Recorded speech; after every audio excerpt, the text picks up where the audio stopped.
sabe o dia de amanhã. Então, vamos para aula. Eu vou dar só uma revisadinha nos slides, só para a gente dar uma reaquecida aqui nos motores e ter um foco de volta. Então, vimos aqui mercado de câmbio. Esses textos eu botei todos já no sistema para vocês. Eu acho que eu comentei na aula gravada, não me recordo bem, sobre os textos, mas como vai ter resenha, o trabalho que eu vou passar hoje é resenha, eu vou comentar brevemente. Então, esse aqui do Pedro Rossi, ele é um pouco mais curto, ele é interessante, mas assim, tem uma questão dos textos do Pedro Rossi, que ele já escreve num nível de linguagem, parece que ele supõe que você já domina muitos termos. Por mais que ele esteja falando de questões básicas, como ele está tentando explicar a institucionalidade do mercado de câmbio. Mas não é um texto simples.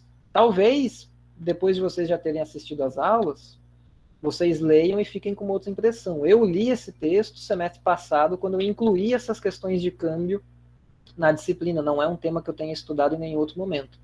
É bem novo para mim.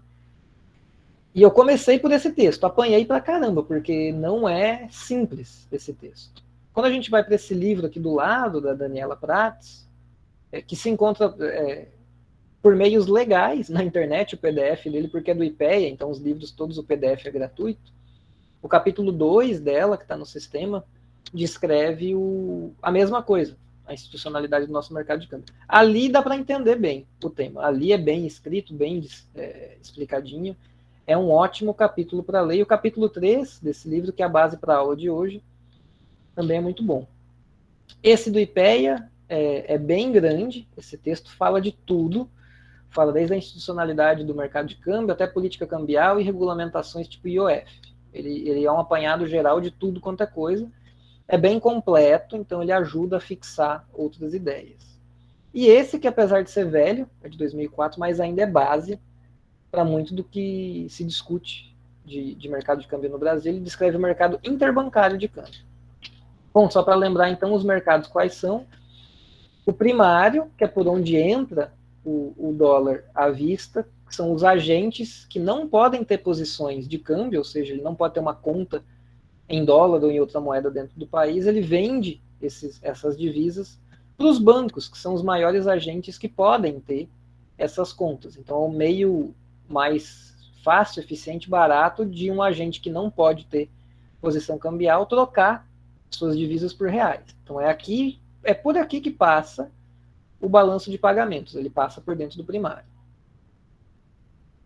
Então, tudo que vem pelo balanço de pagamentos, não tudo, porque tem alguns lançamentos, como eu coloquei lá naquela exceção da exportação, que fica a receita lá, né, o exportador não internaliza, vai passar aqui pelo mercado primário, né? Tudo que envolver, de fato, variação de reservas.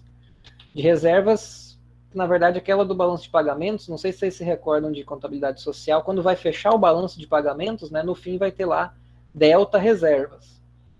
Aquelas reservas não são as mesmas reservas internacionais que o Banco Central possui. Aquilo seria mais, tem um outro termo para aquilo, se não me engano é posição de investimento doméstico, posição de investimento estrangeiro, algo nesse sentido, que daí é mais o que a nação como um todo, todos os agentes residentes possuem em divisas externas. Daí inclui as reservas do Banco Central, mas também o que outros agentes têm em conta lá fora, que não internalizou.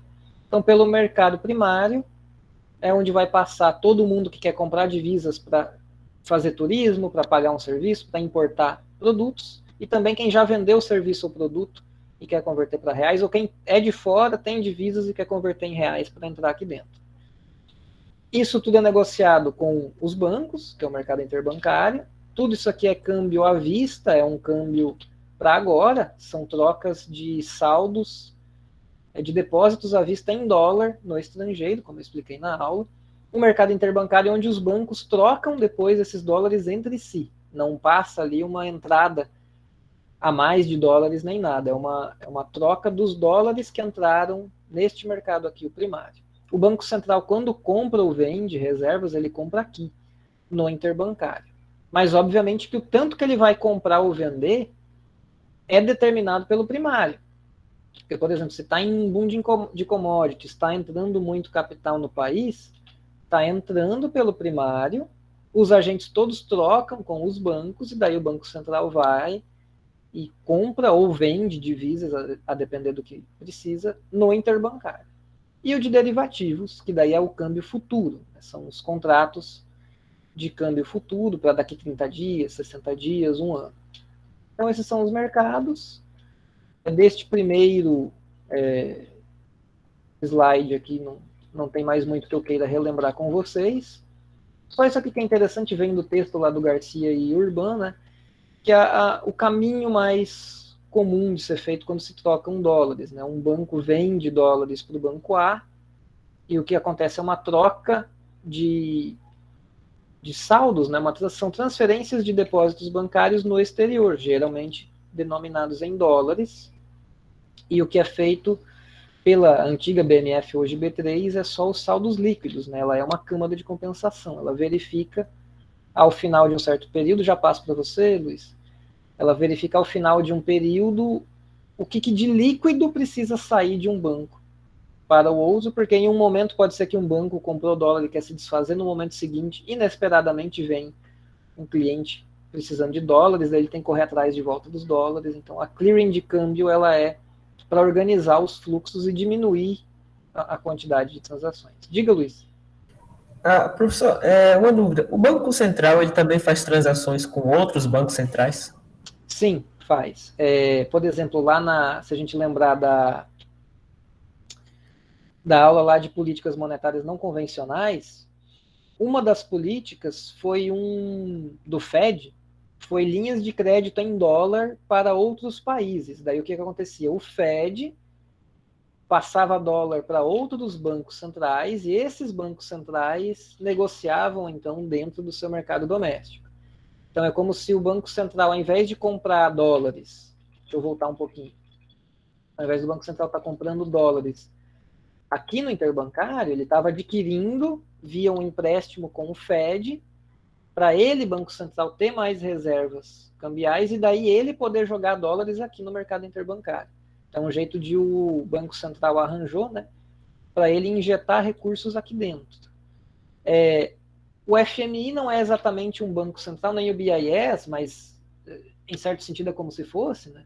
Então, quando, por exemplo, o país tinha dívida externa, não tinha quase reservas, precisava sempre de socorro, ou seja, ao longo de quase toda a história do país, de onde vinham os dólares do Banco Central, não era comprando no interbancário ou em algum equivalente, dependendo do período que a gente olha. Era o Banco Central, às vezes até o próprio Tesouro Nacional, conseguindo esses dólares ou outras divisas pelo FMI, geralmente, para daí ele conseguir abastecer o mercado interbancário de câmbio, porque muitas vezes o mercado interbancário, aliás, os bancos não tinham para abastecer o primário. Então, os bancos, eles não tinham quase saldos em dólares, portanto, o mercado interbancário já era pobre, já era fraco. Quando vinha alguém querendo converter seus reais para dólar, porque está voltando para o país de origem, ou é alguém do Brasil que quer investir fora, ou é um importador, quando esse alguém precisava de dólares, não tinha, ou tinha muito pouco, porque os bancos não tinham muitos recursos. Daí quem abastecia o mercado era o Banco Central, pegando emprestado do FMI. Então esse é um outro caminho. Então sim, o Banco Central ele opera em dólares com outros bancos e organismos multilaterais. Então, seguindo, se ficou mais alguma dúvida aí, Luiz, pode complementar. Não, tranquilo. Beleza. Então é isso da clearing de câmbio da B3, né? Ela só organiza os fluxos para tentar diminuir a quantidade de transações.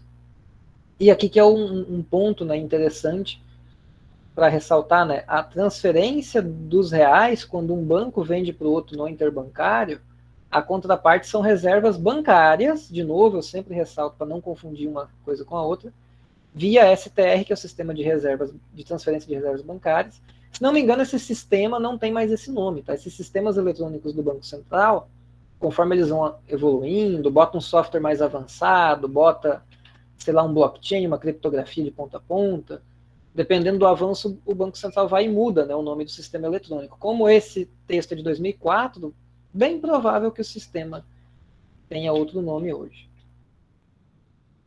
Aí, por fim, aqui eu falei, né, dessa questão da arbitragem. Existe não uma equalização, né, mas uma relação entre o preço do dólar à vista para hoje e o dólar futuro, a depender da diferença, né, do dólar futuro para o de hoje. A minha decisão pode ser comprar ou vender mais dólares hoje e fazer a operação contrária no dólar futuro. E essa arbitragem pressiona os preços tanto do futuro quanto do presente, né? Se eu resolvo vender dólar agora e comprar futuro, como tem mais venda no dólar presente, do dólar à vista, é um aumento de oferta, então a tendência é o preço cair, e mais compra no dólar futuro é um aumento de demanda, o preço dele sobe, né? Então as pressões de arbitragem tendem a levar a essa condição de não arbitragem, né? A manter o câmbio nessa relação que é dada por taxas de juros, né? Daí, às vezes é Selic, às vezes é taxa DI, varia muito do que o próprio agente costuma operar, né? E onde ele está, enfim, do modo como o seu balanço está posto, porque para um determinado agente, se ele está se financiando ou aplicando mais em taxa DI, vale a pena, a condição de não arbitragem para ele é DI, mas pode ser Selic, embora as duas taxas também andem muito próximas, né? Não faça lá uma grande diferença. É mais uma tecnicalidade aqui do assunto. E daí, de novo, vem no que eu falei em off no início da aula, né? Antes de iniciar a gravação.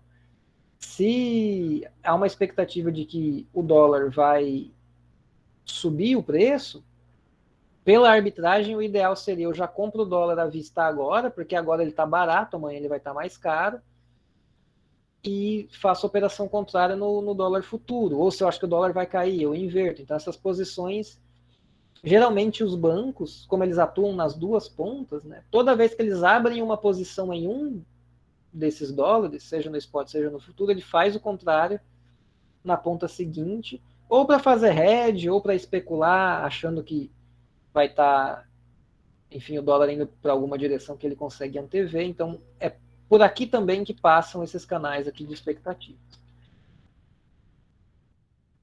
Bom, da primeira aula de câmbio era isso, deixa eu botar aqui a segunda. Eu vou botar aqueles grafiquinhos de oferta e demanda para a gente relembrar aquilo. Que é o que eu acho mais interessante da aula, na verdade. São aqueles slides, aqueles de oferta e demanda. Isso aqui acho que não precisa relembrar. Eu vou vir só para essa operação, que essa sim é bem interessante. É bom vocês terem ela em mente, porque a partir da aula que vem, né, a aula que vem, terça-feira, é aquela reservada para trabalho, mas depois a gente vai falar de um conjunto de temas que andam juntos. São reservas internacionais, operações compromissadas, conta única do Tesouro Nacional, relacionamento do Tesouro com o Banco Central. Deixa eu fazer propaganda de um livro, não estou ganhando nada para fazer essa propaganda, ele vai sair provavelmente virado para outro lado. Este livro aqui, organizado pelo Edmar Baixa, é A Crise Fiscal e Monetária Brasileira.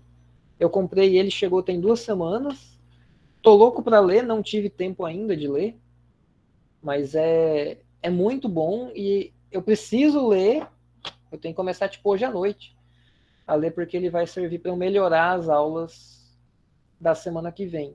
E ele é um livro muito técnico, ele vai a fundo em legislação, de ver como que o Banco Central e o Tesouro se relacionam, vai a fundo na questão da conta única do Tesouro Nacional, que é um tema pouquíssimo explorado na literatura, realmente meia dúzia de artigos que exploram esse tema, e daí das compromissadas e das reservas internacionais, que são temas, esses sim, um pouco mais estudados, mas ainda assim não tanto. Tem muitos pontos de interrogação nesse tema, que ninguém sabe muito bem explicar, né? Falta mais reflexão nesse assunto.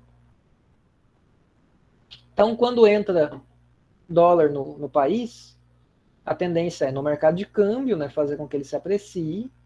Se o Banco Central, por algum dos motivos que foi passado no início, quiser intervir para voltar para o ponto inicial, ele compra esses dólares dos bancos, ele está comprando pagando com reservas bancárias. Então, ele vai estar aumentando a oferta de reservas bancárias lá no interbancário. A tendência é pressionar a Selic para baixo, daí ele vai enxugar isso lançando títulos públicos para os bancos. Então, ele lançou reservas ao comprar dólares e ele vende títulos para tirar as reservas de volta, e a consequência no balanço do Banco Central é essa, né? As consequências. E daí isso aqui tudo a gente vai ver nos dados, depois vamos ver os gráficos e entender melhor o que tem por trás. Então, inicialmente, né, supondo só títulos e patrimônio líquido, ele aumenta o tamanho do seu balanço, tendo mais reservas, as duas reservas, né, as internacionais e as bancárias. Daí abrem-se duas opções: ou ele faz operação de mercado aberto definitiva, vende os títulos de uma vez para cortar as reservas bancárias, ou faz compromissadas, e o Brasil optou por esta segunda opção aqui. Então, o que a gente vê em aulas futuras, começando já na semana que vem, este ponto surgiu por um desejo de controlar o câmbio, porque, enfim, nosso juros estava muito alto, entrava muito capital, estávamos exportando muito, também entrava muito capital externo. E o modo de esterilizar isso foi com operações compromissadas e não com outra coisa. Isso tem consequências para endividamento público. E o modo de lançar e de contabilmente registrar os resultados das reservas internacionais, dos swaps cambiais, que não está aqui nesses balanços, fez também com que o balanço do Banco Central mais uma vez aumentasse, lançando muitos dos seus lucros na conta única do Tesouro Nacional, que é um outro ponto aqui do balanço do Banco Central que a gente vai estar estudando. Então, todos esses temas a gente vai ver futuramente. Esse slide aqui é um bom resumo dos próximos capítulos. Bom, desta aula para revisar era isso que eu queria. Vamos, enfim, 45 minutos depois, iniciar o tema da aula de hoje. É uma aula que eu achava meio curtinha, mas ficou meio comprido, porque tivemos uma conversa em off bem longa. A Natália chegou depois. Natália, agora que começa a aula, tá, Natália? Você chegou, apareceu depois. Estávamos no início da aula conversando sobre assuntos aleatórios, que ficou fora da gravação. Então, você perdeu aí a conversa em off. Então vamos agora sim para a aula de hoje. É uma aula um pouco mais, assim, digamos, histórica, entre aspas, que é só para dar uma revisada, uma relembrada, ou conhecer, para quem ficou meio por fora aí de ver o histórico recente da nossa economia. A Natália está no ônibus, olha que lugar agradável para ver a aula. Então vamos aqui, a base, como eu falei antes, é o capítulo 3, né, da Daniela Prates, do livro dela. Então o que ela quer analisar aqui? Ela analisa fluxos de capitais para dentro do país, desde que o regime de câmbio flutuante foi adotado no Brasil. Nosso câmbio não é flutuante desde sempre. Né? Daí, não falei nas últimas aulas, mas tem essa questão dos regimes cambiais, né? Então, só por mais que eu acho que a maioria de vocês já saiba, mas o que seriam os regimes cambiais? Basicamente, ou ele é fixo ou flutuante. Tem um monte de outros, na verdade, tem 10 tipos de regimes cambiais possíveis de serem adotados, mas dá para resumir entre fixo e flutuante. Até 99, ele era fixo, depois ele ficou deslizante, depois virou uma banda, não me lembro se era banda rastejante ou banda rastejante, porque eles criaram esse termo rastejante e o deslizante. Daí um dos diretores do Banco Central, quando tocou, ele criou um outro negócio chamado, como é que era? Banda diagonal endógena, que é um jeito de dizer que o câmbio estava sendo administrado. Enfim, se criaram vários nomes, mas entre o início do Plano Real, 94 até 99, o câmbio era administrado, então era fixo ou quase fixo, com o objetivo de controlar a inflação, sempre mantendo o câmbio mais apreciado do que ele seria se fosse uma questão mais assim de equilíbrio de balanço de pagamentos, equilíbrio entre entrada e saída de capitais. O câmbio estaria mais depreciado. O Banco Central, para controlar a inflação, colocava ele mais apreciado. E daí os importados entram mais baratos, nossa produção doméstica não tem tanto incentivo para sair, então acaba ficando dentro do país, também contribui para os preços caírem. Tudo isso. Em 99, o regime de câmbio flutuante é adotado, então por isso que ela começa a análise em 99. Ela vai até 2012, porque esse livro ele é de 2013, ou 15, algo assim. Então foi até onde ela fez a análise. É óbvio que está desatualizado, mas a ideia aqui é ser mais histórica, né, e não exatamente pegar o ponto atual. Embora o ponto onde a gente está hoje, ele se explica por essas fases 2 e 3, basicamente, e um pouquinho pela 4. Então, o cenário que está montado hoje, naqueles temas que eu falei, reservas cambiais, compromissadas, conta única do Tesouro, tudo foi estabelecido mais ou menos nesse período aqui. Né, pegando um pouquinho da fase 4 também, mas principalmente a fase 2. Então, meio que o que a gente vive hoje em termos do balanço do Banco Central foi estabelecido aqui. E depois, a única coisa que houve foi não se alterar o que foi montado aqui. Ficou só mantendo funcionando. Mudou ali alguma coisa de legislação que pode ser que melhore ou não, né, as questões. Então, tem uma fase 1, aqui tem fluxo privado, né, de entrada de capitais no país, uma primeira fase com pouca entrada de capitais, uma segunda fase que tem mais entrada de capitais, crise do subprime e a recuperação da crise, e deu uma estabilidade, que vai até o impeachment, e daí depois é o início da ladeira abaixo que a gente vem descendo desde então. Então vamos fase por fase, daí o que ela faz no capítulo? Pega cada uma dessas fases e descreve. O capítulo é longo, mas assim, para quem quer aprender ou relembrar, ler algo assim bom, bem escrito, escrevendo a história recente do Brasil, esse é um ótimo capítulo para ler.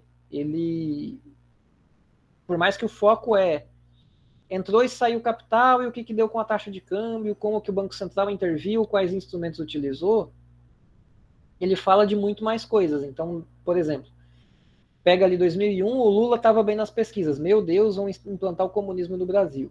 A carta aos brasileiros. Opa, acho que o Lula não é tão malvado assim. Lula foi eleito. Meu Deus, vai ser ele mesmo. Daí ele assume e bota o Meirelles para cuidar do Banco Central. Opa, tá tudo bem. Então ela vai narrando, né, vários desses episódios. Então é bom para relembrar, né, como que as coisas foram acontecendo. Então é um capítulo muito, muito bom de se ler. Na primeira fase, que é de 99, que é quando é instituído, né, o câmbio flutuante, ele é um comunicado do Banco Central.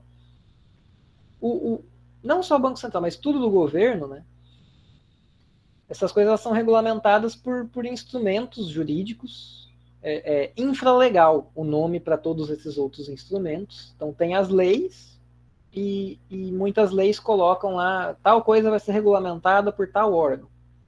Então hoje mesmo eu estava lendo, que eu já estava para lá de desatualizado no assunto, estava lendo a lei e a portaria que regem os depósitos remunerados no Banco Central, que é um novo instrumento de política monetária que vai começar a ter aqui no Brasil, que é os bancos poderem ter reservas voluntárias com remuneração. Então, lá naqueles instrumentos que eu falei lá na primeira ou segunda aula do curso, né, lá eu falei, o Brasil não tem, tá para começar a ter, então ele está realmente para começar a ter. O que acontece? Tem uma lei que foi aprovada nas comissões todas e no Congresso, sancionada pelo presidente, em julho desse ano, que permite, na lei, diz, o Banco Central pode fazer isso. Como ele vai fazer? Ele vai avisar. Então, é o Banco Central que regula depois. Então, existem as leis, e abaixo das leis vem os instrumentos infralegais. Daí, às vezes, ele tem a forma de um comunicado, às vezes é uma carta circular, às vezes é uma portaria.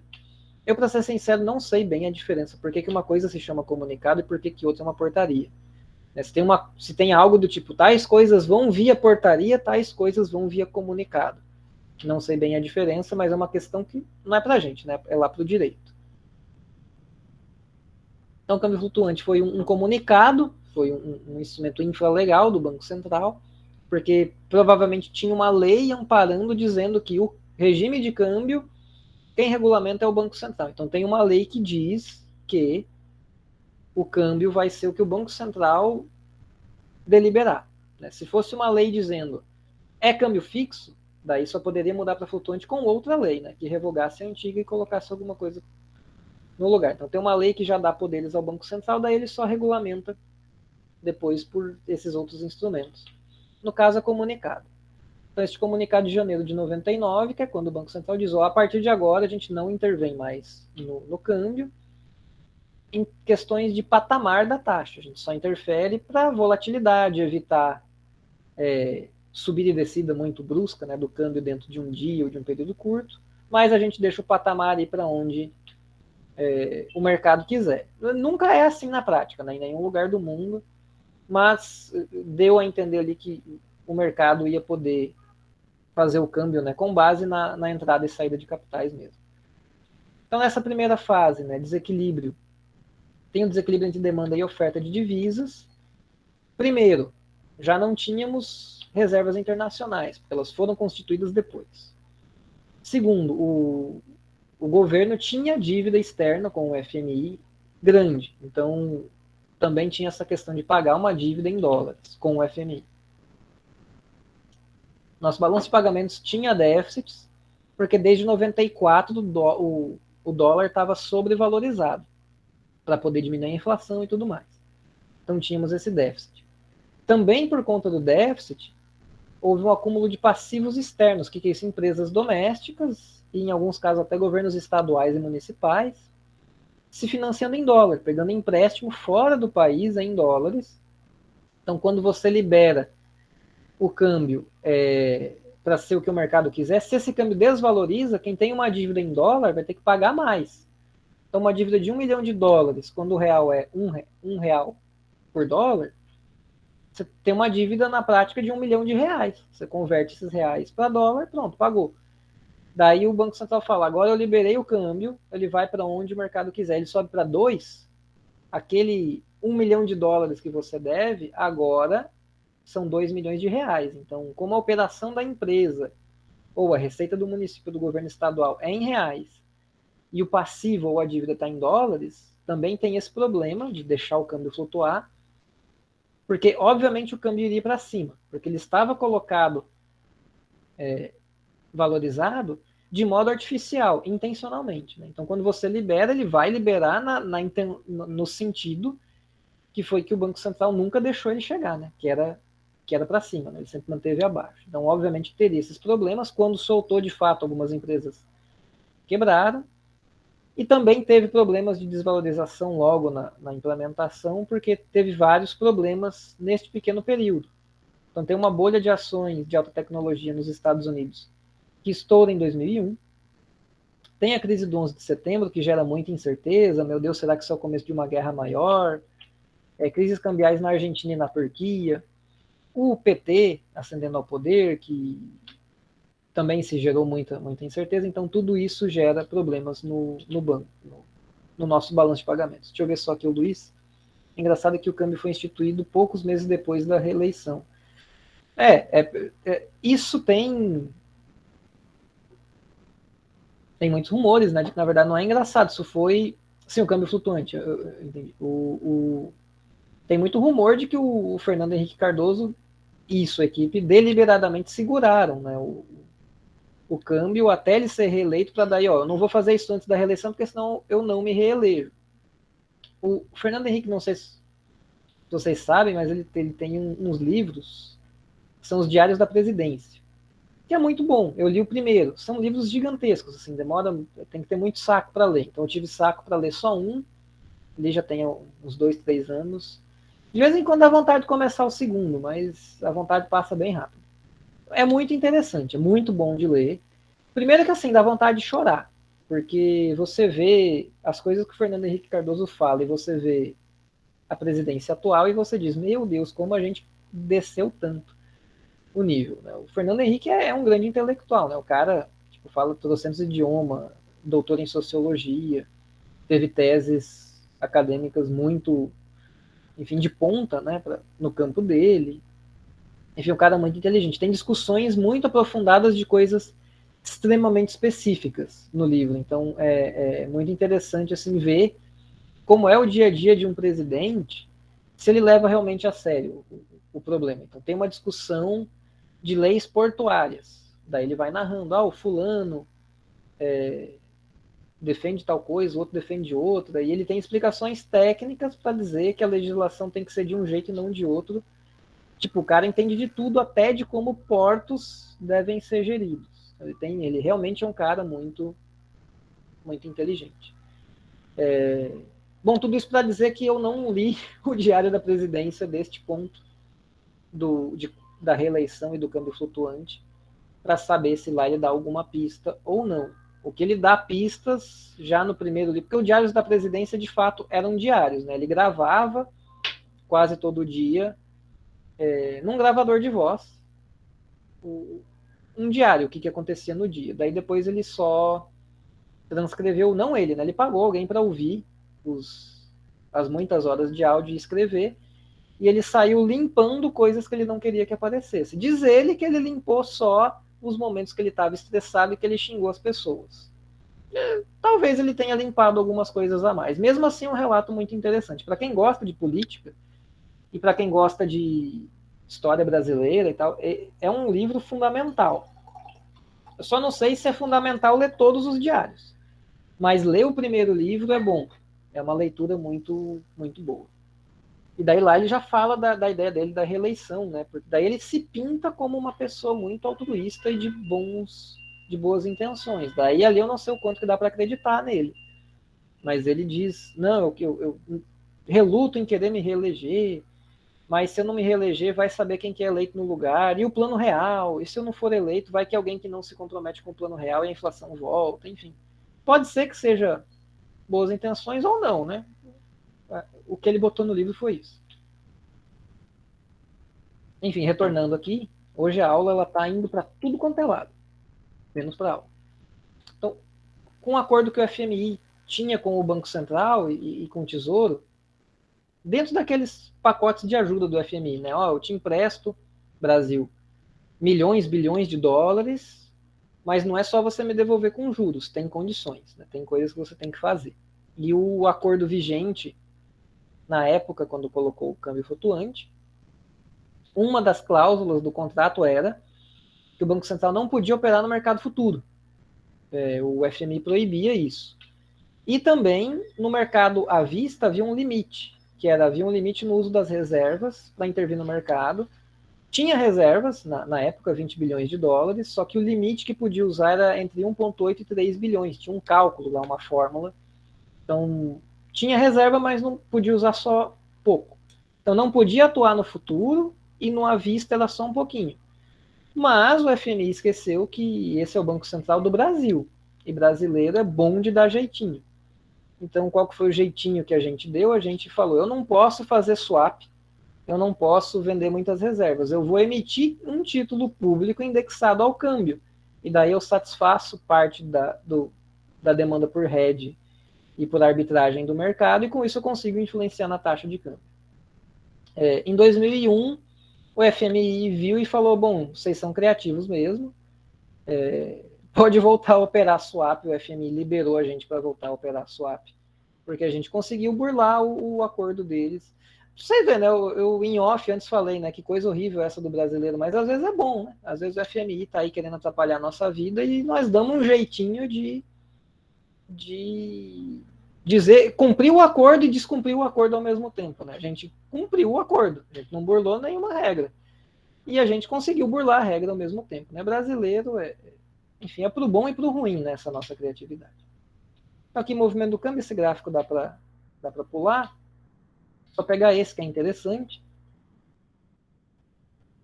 Interessante e deprimente. Alisson, o importante é seguir as regras. A gente seguiu.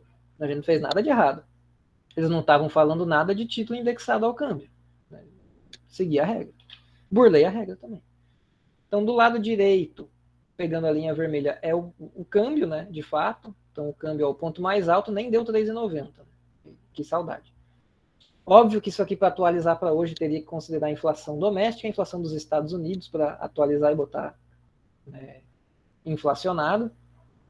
Mas mesmo assim, né, são valores bonitinhos e que talvez não voltem. E as barrinhas amarelas é deste lado, que são as intervenções do Banco Central. Então, quando é uma barra para baixo é venda de divisas, quando é para cima é compra. Então, o Banco Central interviu pouco, não foi o tempo todo, não foram todos os meses, só muito pontualmente que o Banco Central interviu neste período aqui, que aliás pega 2 pontos, né? 99 até 2003 é o primeiro período que a Daniela Prates coloca, daqui para frente é o segundo período, né? A segunda fase, e aqui começa a aparecer mais intervenção do Banco Central. Então essa é a fase 2, né? Janeiro de 2003 até junho de 2007. Daí aqui já é um outro cenário, o PT já foi eleito, já botou o Meirelles e o Armínio Fraga, então tá tudo certo, o Brasil tem futuro, o PT não vai dar calote, nem vai implantar o comunismo. Então, otimismo, boom de commodities, um boom que nessa época a gente soube aproveitar para crescer, ao invés de agora que a gente só está tendo inflação ao invés de crescimento com ele. O câmbio flutuante, que ajudava a absorver choques externos, e a abertura financeira. Tudo isso também tem por trás o nosso regime de metas de inflação, tripé macroeconômico, superávit primário, regime de metas de inflação e câmbio flutuante. Então está tudo aqui posto, um bom cenário. Então deu para crescer, tendo pouca inflação, todo esse cenário aqui se somou nessas diferentes questões para construir um bom período para a nossa economia. Dentro da autora, né, a Daniela Prates, coloca 2 subperíodos, um de janeiro de 2003 a novembro de 2004. Se eu voltar aqui no slide, né, se a gente pega de 2003 até 2004, este períodozinho aqui que o Banco Central praticamente não interviu, esta janelinha aqui, que não houve necessidade de intervenção, e de dezembro de 2004 para frente, quando ele volta a intervir no mercado de câmbio, e é o início da fase de acumulação de reservas internacionais. Então, este tema que a gente vai ver em muitas aulas ainda para frente, começou aqui. É aqui que começa a brincadeira de acumular reservas, porque é aqui que está começando a entrar muito capital e é aqui que está começando a ter uma pressão para o câmbio valorizar muito. Se a gente olhar aqui, né, o câmbio ele sobe aqui devido a incertezas, aquelas crises que eu falei antes, e o câmbio vai caindo, vai apreciando.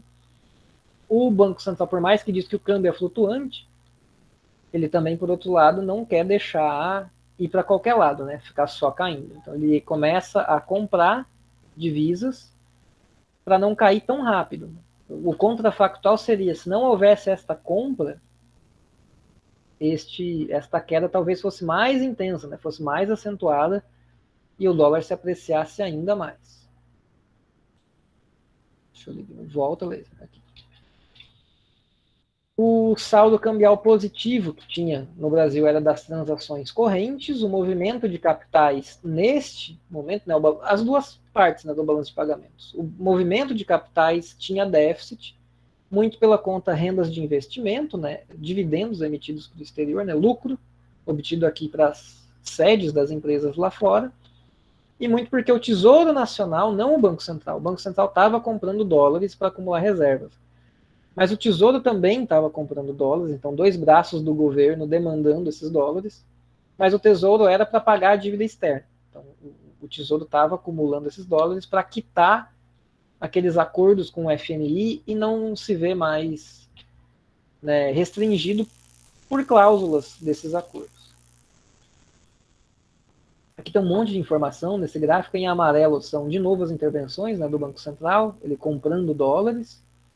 E só para mostrar aqui, cadê o saldo no movimento de câmbio, que é esse azul, flutua muito, né? Alguns meses tem mais déficit, mas para a maioria dos períodos tem mais entrada de capitais do que uma saída, né, do que um déficit no balanço de pagamentos.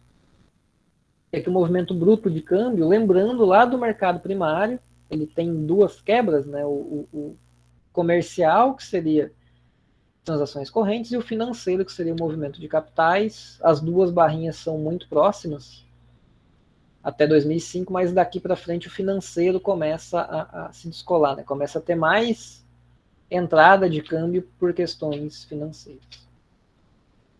E aqui também é um outro período que começa a ter mais relevância o mercado futuro. Por quê? O câmbio flutuante, como aumenta a incerteza, ele aumenta a demanda por hedge, por todos os agentes que têm transações em outras moedas, mas também quem não tem nada a ver, quem não é exportador nem importador, nem é um cara de fora investindo aqui ou daqui investindo fora, mas a pessoa pode olhar e resolver especular, só para ter ganhos de especulação, ou fazer arbitragem. Então o mercado de câmbio futuro é neste período também que ele começa a ganhar mais importância. A abertura financeira, né, que eu coloquei aqui neste outro slide, também permite que investidores estrangeiros entrem para investir no nosso mercado financeiro, incluindo o nosso mercado de câmbio.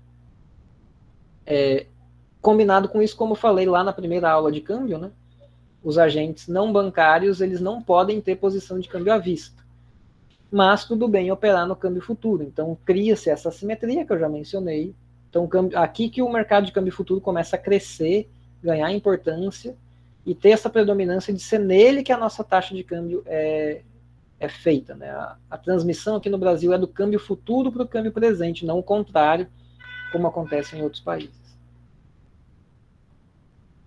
E uma mudança interessante na legislação que dura até 2010, depois isso é trocado, né? Já passa aqui desse período, na verdade, é que margem de garantia na antiga BMF, o que é margem de garantia? Quando você vai operar com derivativos, a gente vai comprar contrato de soja, boi gordo, dólar futuro, né, todos esses contratos, você não coloca todo o dinheiro, você coloca só uma margem, tipo 10% tanto do contrato que você está comprando, que ele tem ajustes diários de preço, então é um fluxo, né? O preço subiu, você ganha um saldo na sua conta.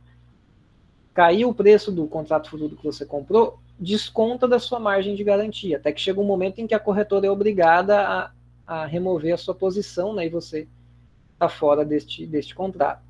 Então, essa margem de garantia podia ser cumprida até 2010 com título ou uma garantia que você pega emprestado dos bancos. Então, era muito bom para investidor estrangeiro, porque ele vinha aqui, comprava título que rende juros e usa esse mesmo título para daí poder operar no mercado de câmbio futuro. Então, dois coelhos com uma cajadada só. Né? Você, com uma compra de títulos, pode usar esses mesmos títulos para operar também no câmbio futuro. Então, na mesma compra de título que te rende os juros, você pode usar esses títulos para fazer o seu hedge automaticamente, tudo ao mesmo tempo. É né? Um mundo muito bom para quem está vindo aqui investir. Mas em 2010 o Conselho Monetário Nacional daí passou a exigir que essas margens sejam um depósito em dinheiro mesmo. E daí essa é a primeira medida de regulação de derivativos cambiais adotada aqui no Brasil. E outra questão desse mercado futuro é que o Banco Central começa a usar cada vez mais os swaps, e aqui na época ele usa os swaps reversos, né? Ele recebe do mercado variação de dólar e paga ao mercado a taxa DI, que é o contrário do que o swap normal faz. Né? Então há um aumento na demanda por dólar futuro e o Banco Central atua no mercado futuro com esses swaps reversos para daí, via aquele esquema da arbitragem, né, o banco ele olha para a taxa futura, para a taxa presente e vê como que ele atua nas duas. Então ele conseguia afetar também o câmbio presente. A terceira fase, que é bem curtinha, é ali que pega a crise, o grosso, né, da crise de 2008, que a gente já viu, a crise do subprime, então não precisa, né, repetir. O que acontece inicialmente, acho que o próximo slide mostra, logo que a crise inicia, o fluxo de capital estrangeiro entrando estava até crescendo. Aliás, a crise é deste ponto em diante, né? Então, cai a entrada, mas ainda temos entradas de capitais, não temos saídas de capitais do Brasil. Só começa a entrar menos. Mas aos pouquinhos vai se recuperando, já estamos dentro da crise, já tem banco quebrando nos Estados Unidos, já tem países com preocupação, já tem fuga de capital em vários países, mas aqui no Brasil demora a crise a chegar. Por quê? Nosso diferencial de juros era muito grande, então por mais que a incerteza aumente e tudo mais, a Selic estava tão mais alta do que as taxas de juros fora do país, né, no resto do mundo, que compensava, mesmo com a incerteza, mesmo com a ideia de que pode dar ruim, o retorno era tão grande que valia a pena incorrer no risco. Lógico, chega um momento que a incerteza cresce demais, e daí mesmo com um alto diferencial de juros não vale a pena entrar no país. Mas também, junto com isso, tem inicialmente uma grande alta no preço das commodities, então é mais receita de exportação, e o nosso rating de crédito soberano sobe, a gente vira AAA, ou AA, agora eu não me lembro bem, mas a gente ganha uma boa avaliação de risco de crédito, né, o que permite a gente se financiar fora do país com uma taxa de juros mais baixa, ou até aqui dentro mesmo, né, permite diminuir a Selic. Pronto, ligando com o que a gente falou em off no início, né, isso aqui é um outro canal para quando tem calote, afetar, né, o resto da economia, porque um calote é de se esperar que diminua o rating de crédito do país. E daí com isso vai ter menos entrada de capitais, né? Um outro modo de também chegar lá no câmbio e todo o resto. Bom, e daí, como eu falei, né, chega um ponto que a crise de fato faz com que tenhamos fugas de capital. Aqui é o diferencial de juros, né, só para exemplificar. Então, é o vermelho que está aqui no lado direito. O que é o diferencial? Daí está aqui na nota de rodapé. É Selic menos a soma do Federal Funds Rate e do risco Brasil. Então, mesmo assim, você tem um retorno, né, somando o custo de oportunidade e o risco, ainda assim você tem esse ganho, que é expressivo, né, em relação ao custo de oportunidade e ao risco. E aqui é o dólar, que olha só esses valores, né, que saudade dessa época. Dilma devolve meu dólar a R$2. Aqui o mercado de câmbio, né, as intervenções do Banco Central, compra e venda. E aqui um que é interessante ver que essa barrinha nesta cor aqui, acho que é um azul, um verde, sei lá o que é isso, são empréstimos em moeda estrangeira. E isso aqui é algo inédito no, como eu posso dizer, na atuação do Banco Central, que ele empresta dólares no mercado bancário doméstico. Então, é o nosso Banco Central emprestando dólares para os bancos aqui. E isso veio muito daquela linha de crédito que eu mencionei lá no início, né? O Fed emprestou dólar para o Banco Central poder emprestar. Então, ele não propriamente vendeu dólares, ele emprestou o dólar, né? Ele deu o dólar para os bancos, ó, usa aí, segura as pontas, depois você me devolve. Daí depois o Banco Central pega e devolve para o Fed. Gente, alguma dúvida? Eu estou falando há um tempão, não vi interações. Por enquanto tá tranquilo. Beleza. Era mais para saber se a internet caiu ou não. Então, e a última fase que ela identifica aqui no artigo, que é de janeiro de 2009 até dezembro de 2012, que é quando ela para a análise, que daqui é um contexto em que volta a entrar muito capital no Brasil. Daí tem que lembrar da aula lá do quantitative easing. A taxa básica de juros fora do país é reduzida para zero ou terreno negativo, as taxas de longo prazo também caem muito, uma grande impressão de moeda, bancos centrais comprando, dos principais países, né, comprando títulos financeiros podres, o que deixa essas instituições financeiras com muitos recursos sobrando. Elas querem aplicar isso em algum lugar. Aonde elas vão aplicar? Fora destes países que estão com retornos muito baixos. Quem é que está com retorno muito alto? A gente, ó, o nosso diferencial de juros, né, bem alto. Então é para cá que vem muito daquele que a gente viu na aula do quantitative easing. Óbvio, vai para o mundo todo, mas nós recebemos muito do dinheiro que foi criado nestes países pós-crise do subprime. Então aqui para a gente entender, né, por mais que a matéria ela seja um tanto desconexa às vezes, né, os temas têm conexão. Então aqui dá para conectar com o início da disciplina lá, aquela parte mais histórica.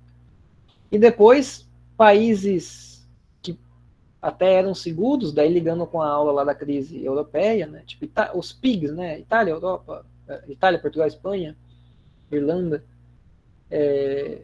eles perdem o rating deles de investimento. Então, são instituições financeiras com muito dinheiro em mãos, não aplicando em alguns países porque os bancos centrais reduziram muito os juros, não indo para outros porque eles eram bons e agora não estão mais bons. Então, meio que sobra vir para a América Latina, Ásia, alguns países da África. Então, isso ajuda a entrar muito capital aqui. Deixa eu ver quem levantou. Não, Luiz, pode perguntar. No caso, o rating seria daquelas agências tipo Standard & Poor's? Isso, essas agências aí mesmo. Tem aquela outra grande, são duas grandes. São três, na verdade, a Standard & Poor's, a Fitch, acho que é Fitch o nome, eu me esqueci o nome da outra, mas são três, mas a SP é mais comum. Era isso, Fernando, só? Sim. Uhum. Geralmente é isso, né, que se usa. Como vem entrando muito capital, o governo pensa, né, que, bom, uma hora esse capital vaza, né, uma hora ele vai embora. E também tem uma questão de querer controlar o tanto de dólar que entra para evitar que entre demais e aprecie muito o câmbio. Também tem uma questão de você poder aproveitar a onda e ter uma arrecadação maior, né? Por que não? Já que os gringos estão querendo vir aqui, que deixa um pouquinho de dinheiro. Então, novas políticas que são adotadas, daí no capítulo ela narra isso em mais detalhes, né? Se implementa o IOF, que é o Imposto sobre Operações Financeiras, sobre excesso de posição vendida de câmbio dos bancos, porque eles vendendo muito os dólares que eles têm, eles contribuem para botar, é um aumento de oferta, né? Então a taxa de câmbio tende a cair ainda mais.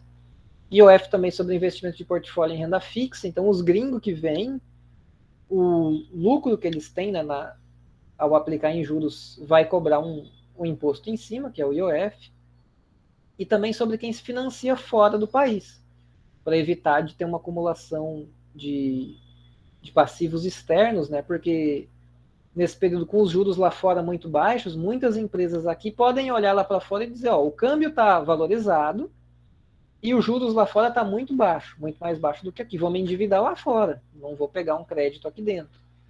Então o Banco Central atua nisso cobrando o IOF. Ó, você está pegando emprestado lá fora, trazendo para cá, beleza, você trouxe capital para cá que veio de um empréstimo estrangeiro, paga um IOF. Então você vai estar tendo um imposto aqui para tentar diminuir um pouco dessa atratividade, né, de pegar capitais fora. Aqui de novo, né, o diferencial de juros, mas comparando com outros países semelhantes, né, ou na época que se entendia como semelhantes ao Brasil, e nós estamos obviamente no topo. E aqui de novo, né, o movimento, né, em azul, o movimento financeiro. Tem repiques, tem períodos de baixa, mas em geral o que se tem neste período aqui, que é quando as políticas não convencionais começam a agir, né, você tem períodos com uma grande entrada, e essa entrada de capitais é, obviamente, pelo financeiro. Né? São os grandes agentes financeiros externos agindo para, bom, eu estou com muito dinheiro em mãos, vou ter que vir aqui para dentro do país. O Roberto, sem falar na questão do recolhimento compulsório sobre posição vendida. Bem lembrado, Roberto. Roberto está fazendo TCC sobre compulsório, então também que até revogado não tem tanto tempo, né? Ficou bem depois desse período compulsório sobre posição vendida. Então, o banco está vendendo muito dólar, a receita ele vai ter que deixar uma parte parada. Não exatamente a receita, né? Ele vai ter que ter equivalente, né, um proporcional, como compulsório, também para tentar conter um pouco da nossa apreciação cambial. E aqui o ingresso líquido de capitais, pegando um período um pouco maior, né? Então, antes da crise entra muito capital, com a crise diminui, mas pós-crise entra e entra bem mais do que antes. Né? Bem mais não, mas entra um bocado a mais de capital do que entrava antes.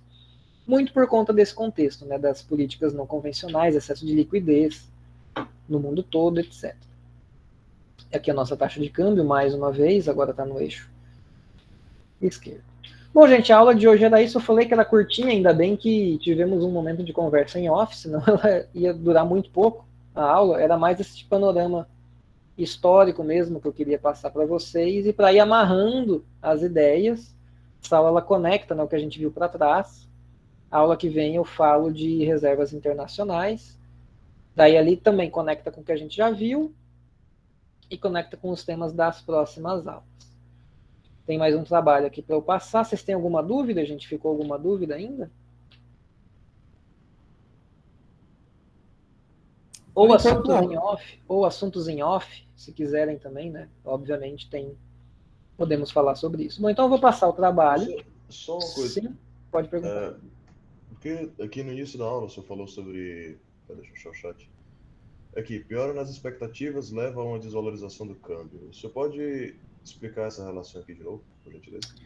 Posso. Então, o que acontece a piora das expectativas? Deixa eu até voltar aqui, por exemplo. Cadê aquele que tem risco país escrito embaixo? Esse aqui, ó. Então, a linhazinha vermelha. A linhazinha vermelha é o diferencial de juros, está medido no eixo aqui da direita. O que é o diferencial de juros, né? Como é que se mede? Você vai pegar, está escrito na nota de rodapé aqui embaixo, mas você vai fazer o seguinte, você vai pegar a Selic, pensando aqui como um investidor estrangeiro. Ó, eu estou indo lá no Brasil, eu apliquei lá, eu vou ganhar o quê? Selic. Mas eu poderia estar indo para os Estados Unidos, que é um país bem menos esculhambado, e ganhar a Federal Funds Rate. É o meu custo de oportunidade. Só que a Federal Funds Rate está, por exemplo, em 2%, a Selic está em 10%. Na época aqui estava até mais, estava acho que uns 13. Então, óbvio, aqui eu estou ganhando 8 a mais do que se eu aplicasse no Federal Funds Rate. Mas não é uma questão tão equivalente. Tem o risco Brasil, que tem um monte de jeito de calcular isso, não é uma medida lá tão exata, mas é um modo como os agentes avaliam de risco de você estar investindo num país. Então, o diferencial da Selic para o Fed, neste exemplo simples, está em 8%. Mas daí tem o risco país. Se o risco país diz que você tem que colocar aí uns 3% a mais, sobra que, de fato, você vai estar tendo um retorno em excesso, né, um retorno a mais que compense todo o trâmite de entrar no país, depois sair, de 5%. Por que 5 e não esses 10? Porque eu poderia estar ganhando 2, bem tranquilo, sem fazer nada. E aplicando aqui, eu estou abrindo mão desses 2 e tem esses 3 de risco aqui que eu estou tendo. Então, essa diminuição faz sobrar 5, né, entre aspas, de retorno de fato. Daí o que eu escrevi no chat lá no início, está escrito aqui, piora nas expectativas, desvaloriza o câmbio. O que acontece? Demos calote na nossa dívida interna. O risco Brasil sobe. Esse 3% deixa de ser 3%, passa a ser algo, por exemplo, vou chutar um valor, 300. Daí ele deixa de ser 5, com isso o teu retorno de fato passa a ser 3. Digamos que esse risco país sobe mais, foi para 7. Bom, daí tu passa a receber só 1 de retorno em excesso em relação ao seu risco. Bom, se esse risco país subir muito, você nem vai ter retorno, você vai parar de ter retorno. Daí o que você vai fazer? Eu, investidor estrangeiro, que entrei no Brasil, vou olhar para isso e vou dizer, bom, estou vendo aqui todo este caminho. Risco país está subindo, diferencial de juros está caindo, ou seja, eu estou ganhando relativamente menos no Brasil, eu poderia estar vivendo melhor em outro lugar, né, ganhando mais em outro lugar, ocorrendo menos risco em outro lugar. Mas não sou só eu, sou eu e todo mundo de fora que veio para cá. Essa galera está vendo as mesmas coisas que eu, essa galera também está vendo risco país subir, diferencial de juros cair. Vou desenhar aqui o mercado de câmbio. Aliás, nesse cantinho aqui que tem um pouco mais de espaço. Então está aqui a oferta de divisas, está aqui a demanda de divisas, vou trocar a cor para ficar mais fácil de visualizar. Quando todo mundo resolver sair, ou quando começarem a resolver sair, o que é isso? São estrangeiros, comprados em real, que eles querem transformar. Comprado em quê? Comprou título público, comprou CDB, comprou ações na bolsa, comprou debênture, aplicou aqui dentro. Ele está aplicado em reais, ele não é daqui. Ele quer transformar em dólar, para ele poder ir de volta para o país dele com seus rendimentos. Então, eu estou em reais, eu tenho que ter dólar de volta. Vou pegar meus títulos, minhas ações, vou vender. Com isso, eu vou ter dinheiro em caixa, ou seja, meu saldo na conta corrente ou na conta da corretora subiu. Eu não tinha nada porque eu tinha ações. Eu vendi, agora eu tenho reais. Uso esses reais para querer comprar dólares. Vou comprar dólar, o que acontece no mercado de dólar? Eu estou demandando mais dólares. Então, todo mundo que está querendo sair, né, esse aumento de demanda eleva a taxa de câmbio. Todos os caras que estão olhando para esse diferencial, para esse risco país, sabem que uma hora esse efeito vai acontecer. Beleza, se eu entrei no Brasil com a taxa de câmbio real dólar em 1, cada $1 milhão que eu coloquei virou R$1 milhão. Se quando eu sair, essa depreciação jogou o dólar que estava em 1 para 2, o que vai acontecer? Agora, 2, esse R$1 milhão que eu tenho, eu tinha $1 milhão, converti para reais, tem R$1 milhão. Rendeu uns juros, mas vamos manter em 1 milhão, só para ser didático. Peguei esse meu 1 milhão, quero voltar para dólar. Eu vou voltar a ter $1 milhão igual eu tinha antes? Não, porque agora o câmbio subiu. Agora, cada R$1 meu não compra $1. Cada R$1 meu compra meio dólar. Eu preciso de R$2 para ter $1. Então, esse meu $1 milhão não vai virar $1 milhão de novo, vai virar $500 mil. Meu retorno foi para o espaço. Eu fiz todo esse trâmite de vir de fora, entrar, sair, para lucrar com esse diferencial de juros, e na hora que eu vou embora, o câmbio desvaloriza e levou meu retorno embora. Então é melhor eu sair daqui o quanto antes. Daí esse é o caminho que eu coloquei aqui, né? Piora na expectativa, desvaloriza o câmbio. Daí os bancos domésticos que não estão nessa jogada sabem que essa jogada acontece por quem vem de fora. Então já vamos especular, porque o dólar futuro vai ter pressões lá, vai ter pressão no dólar à vista para isso aqui acontecer. Vai ter gente que não vai conseguir sair agora, vai fazer hedge e travar a posição no câmbio futuro, então o câmbio futuro vai ter mais gente querendo ver o câmbio futuro agora, vender, então vamos operar no sentido contrário para ganhar. Esse é o caminho. Ficou melhor agora, Pedro? Sim, professor, obrigado. Nada. Então vamos lá, gente. Se ainda tiver mais dúvidas, vocês podem falar. Então vou passar o trabalho desta vez. É resenha agora. Foi antes uma pergunta, né? Daí uma resenha, daí um trabalho, daí agora outra resenha. Então vocês têm três opções. Faltou colocar a data, né? Mas é sempre até o outro sábado. Então fica até 20 este sábado, agora até 27. Então até sábado 27. Para vocês entregar a resenha nos moldes lá daquela que eu já cobrei. 10 opções é o capítulo 2 da Daniela Prates, que eu falei, é o que explica, né, a nossa institucionalidade de câmbio.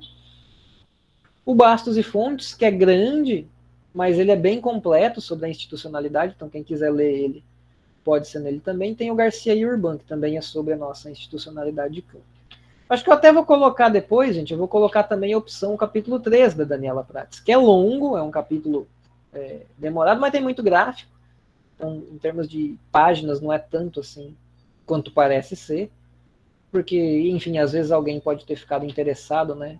Já que eu falei que ele é um bom resumo histórico. Então, quem quiser aproveitar, lê ele, porque já estava curioso para ler e aproveita para já fazer a resenha. Tá, então, vou incluir. Serão 4 opções, então. Capítulos 2 e 3 do livro da Prates e esses dois aqui. O Bastos e Fontes, de fato, é grande. Tá, o Garcia e Urban é um PDF com muitas páginas, mas ele tem muita tabela, gráfico, uns pulos de linha meio bizarro. Então ele é menor do que ele parece ser. E o Prates, capítulo 2, tem 20 e poucas páginas, mas é denso. Então ele é curtinho, mas no fim é quase tudo a mesma coisa. Só este que é grande mesmo, mas é bem completo. Quem está afim de estudar bem esse assunto, aproveita e faz a resenha aqui em cima. Tranquilo, gente? Então vão colocando aí o nome na chamada para eu ter gravado quem veio. Daí último recado, né? Cronograma das próximas aulas. Eu vou fazer uma leve inversão aqui. Então a terça é reservada para o trabalho, como já é de praxe. Mas daí a gente não vai ter gravadas para daí ter uma síncrona. A gente já vai ter uma síncrona na semana que vem de novo, tá? Eu vou ter que, por questões pessoais, vou ter que adiantar a aula que seria depois, eu já coloco uma síncrona agora. Então, semana que vem de novo, na quinta-feira às 4, a gente tem aula síncrona. Tranquilo? Que daí a aula, muito provavelmente, de reservas internacionais. A não ser que eu lendo o livro aqui que eu fiz a propaganda, eu veja que é melhor começar por outro caminho. Mas o modo como eu sempre fiz foi pela via das reservas internacionais. E depois dessa aula síncrona, teremos 2 ou 3 aulas gravadas, talvez com alguma síncrona no meio, antes do próximo trabalho. Isso porque eu estou melhorando esta parte da disciplina, eu tenho algumas coisas lidas para ter feito essas aulas nos últimos 2 semestres. Mas eu estou incluindo literatura, né? Eu estou lendo mais para melhorar a aula. Daí pode ser que com a leitura algumas coisas mudem de lugar, coloque aulas a mais, enfim. Então o cronograma não está bem fechadinho ainda, porque ele vai com certeza mudar. Beleza, gente? Então é isso. Ei, professor. Sim, diga. Esse próximo trabalho que está aí no slide, né? Passando esse que o senhor passou hoje, né, sobre câmbio, esse próximo aí, ele é o último trabalho antes do recesso? Do recesso, deixa eu ver, eu acho que eu vou passar mais um ainda. Ele é o último de uma coisa, ele é o último da AP1, né? Que vocês têm, né, o bimestre, né? AP1 e AP2, esse é o último da AP1. Ele é o último que compõe essa nota da AP1. Agora, deixa eu só abrir aqui. Esse é o quinto, né? Esse daí. Não, é o quarto. Este é o quarto. Não, o do câmbio, né? Esse que eu passei agora aqui, cadê meu slide aqui? É o quarto. É o quarto. É porque o primeiro foi aquelas questões, né, que tinha lá crise do subprime, crise na Europa e tal. Daí o outro foi resenha, que era lá de políticas não convencionais e estagnação secular. Daí foi aquele trabalho, o último, que foi sobre os determinantes da inflação, e agora esta resenha. Estou abrindo meu planejamento aqui só para responder sua pergunta. Então tem este de agora, vai ter, não, tem mais 2 antes do recesso. Vai ter um, provavelmente, na aula do dia 2 de dezembro, provavelmente porque, como eu falei, né, o cronograma talvez aumente uma aula. Então, provavelmente mais um no dia 2 e um... Nossa, esse aqui ficou muito sacanagem. Tá na aula 21 de dezembro, esse aqui tá horrível. Mas daí a data de entrega dele é para depois do recesso, né? Então vocês vão ter semanas para fazer. Enfim, é uma data chata para eu cobrar um trabalho. Mas eu tenho que cobrar em algum lugar. Então ele fica ali, vocês vão ter o recesso todo para fazer. Tranquilo? Tranquilo, professor. Obrigado, viu? Nada. Então, gente, é isso. Quem não tem mais dúvidas de aula, é isso. Vou até interromper a gravação. Mas quem tiver alguma dúvida em off, a gente pode falar fora da gravação de